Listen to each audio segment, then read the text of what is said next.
Hey there, it's Anonymous Tea, where we spill the tea anonymously. Hello, everyone. Hello, YouTubers. Hope you guys are all having an amazing day today, sending good vibes, sending positivity, sending blessings, and good energy to each and every single one of you. Thank you so much for tuning in. So, anything I say is alleged and in my very, very personal opinion. This is for entertainment purposes only. None of this is personal. The Copyright Act of 1976 is in the description box. Some meat and potatoes, some housekeeping items. It is free to follow me. Free to follow me on this channel, Anonymous Tea. Free to follow me on my other channel, Anonymous Tea Podcast. There is new content over there.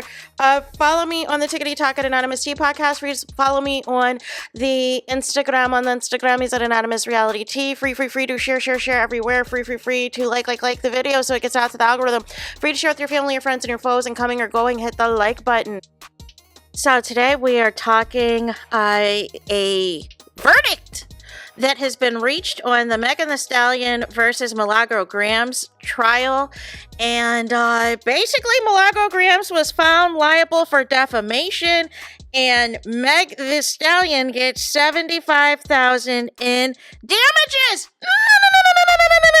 No. So here's the thing. I think I might have did one video on this. I dipped my toe in it, and then it got a little bit chaotic with some other stuff happening and everything else.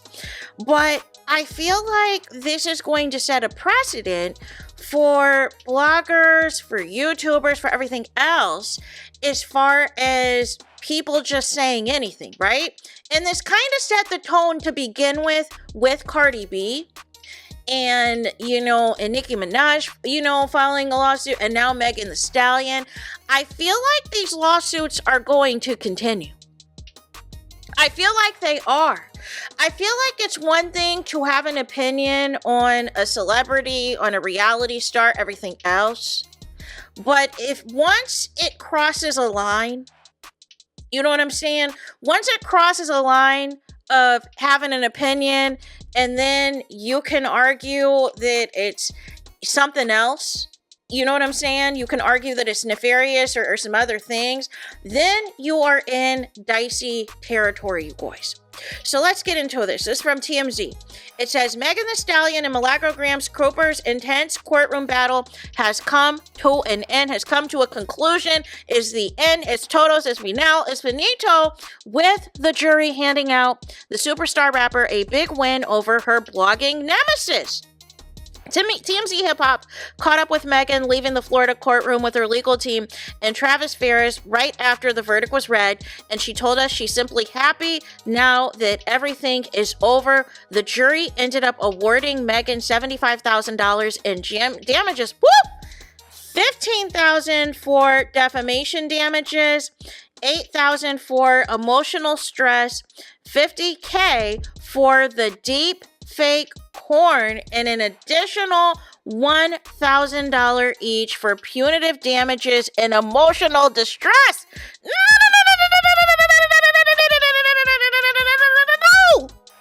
We also caught up with Milagro, who told us she is unsure if she can fit the bill in the civil case. The verdict was handed down on Monday after the Thanksgiving holiday. Milagro was hoping the jury would find in her favor, but ended up siding with Megan, who claimed the blogger engaged in extreme and outrageous conduct towards her and caused some serious emotional distress. Cooper's attorney, Jeremy McLymont, had pushed the idea to the jury that the real root of Megan's PTSD was the shooting incident and not Cooper's online comments. During the trial, the jury heard testimony about Cooper sharing a deepfake SEX tape of Megan, which many online apparently believed to be real. During the 20-minute window, she had it posted on social media. Megan also took to the stand during the trial, giving some tearful testimony about the trauma she has suffered in the wake of Milagro's post, which apparently made an impact on the jury, you guys.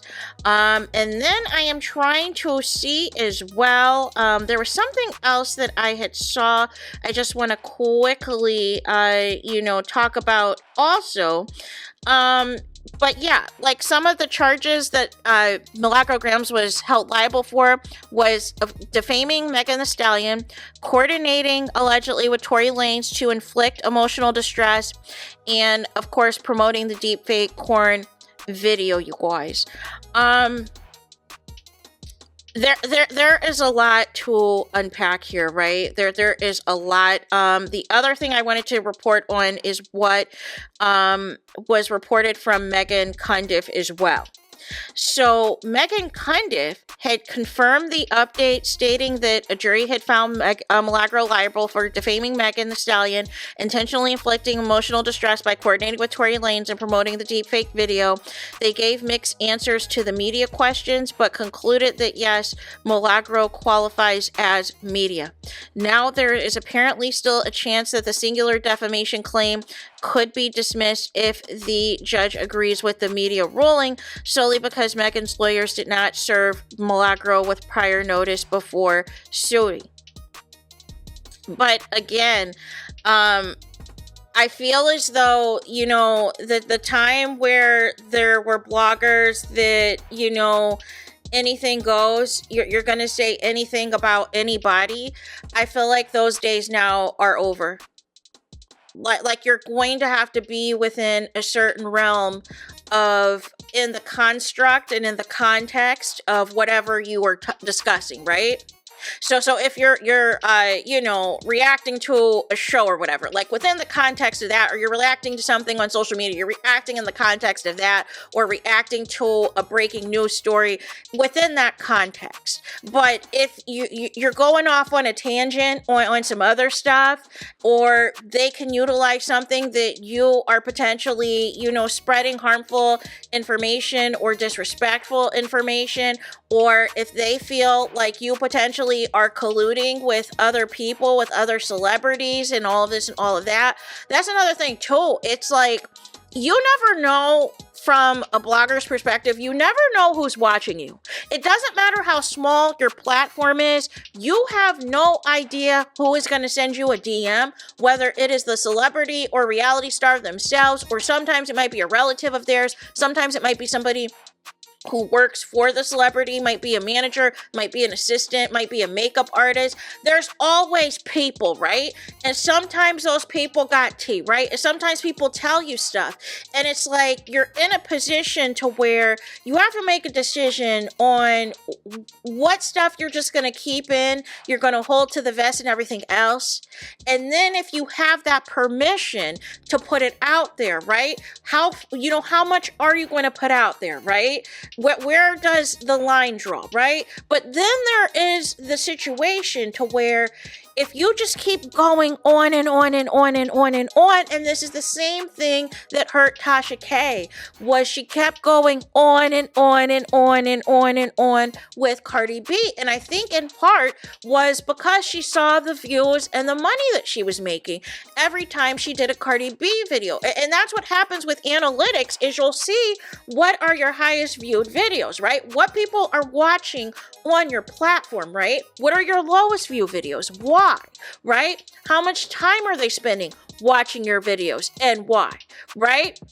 So all of that, takes into account, but it also gets to a point that if the content that is getting the most views is coming from a place of, hatred or vitriol or any type of personal dealings with a celebrity that didn't go your way, like they didn't want to come on your platform, or they didn't work things out with you, or you have a close relationship with their ops.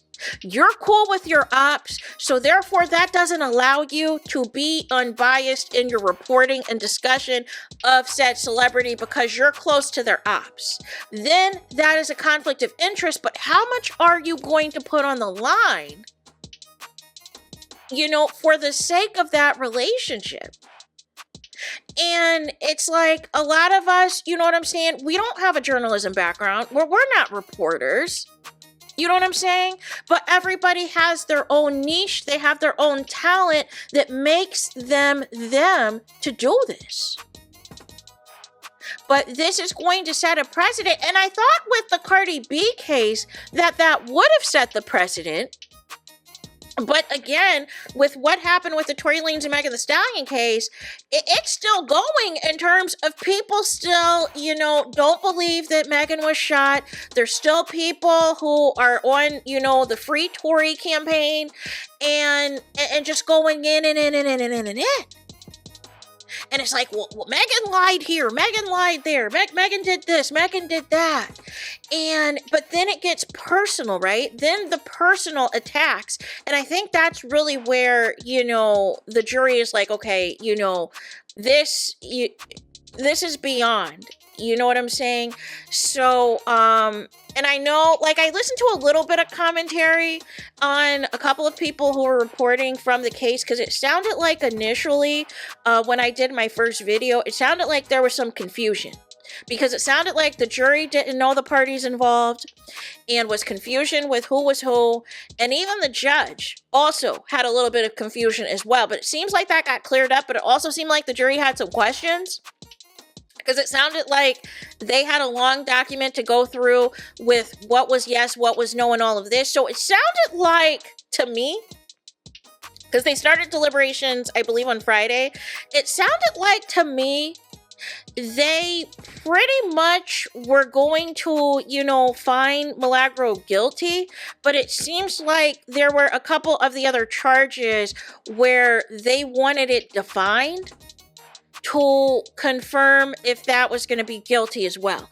But it sounds like, at least on one or a couple of the charges, they were probably already sure on. It sounds like probably what the delay was, getting that additional clarification and additional answers on some of these other charges. Like, for instance, what does qualifying media mean? What does X, Y, and Z mean? You know what I'm saying? What do you mean as far as pain and suffering? Like how do you define, how are we defining that? So it's going to be very interesting moving forward, how bloggers are going to move. Because, like I said, this has already happened with Cardi B. It happened too with Nicki Minaj, and now it has happened with Megan Thee Stallion. Also, another question I have is, will anybody else get sued by Megan Thee Stallion? Will they go after Joe Budden? Will they go after DJ Academics? Will they go after Aiden Ross? Because those also were big, heavy hitter names that have much larger platforms than Milagro Grams that would claim that they had tea, that they had industry sources about X, Y, and Z as it pertained to the Megan Thee Stallion case.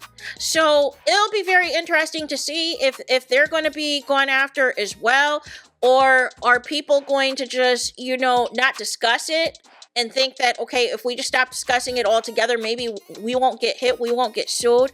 But very much a precedent as far as how things are going to move forward in terms of how bloggers report on these celebrities, how they report on these reality stars. Because if they feel that you're just going hard and it's beyond just having an opinion, and you potentially are making accusations and making them sound as facts and everything else, or you're potentially colluding with people that that they don't get along with, or people that they've fallen out with, or whatever else, they can come back now on you and say, you're defaming me. You're continuing to go on and on and on and on, and then you're working with my ops. So I'm going to sue you. So that is a huge precedent as far as, the landscape. And then that just speaks to as well, you don't know who's watching.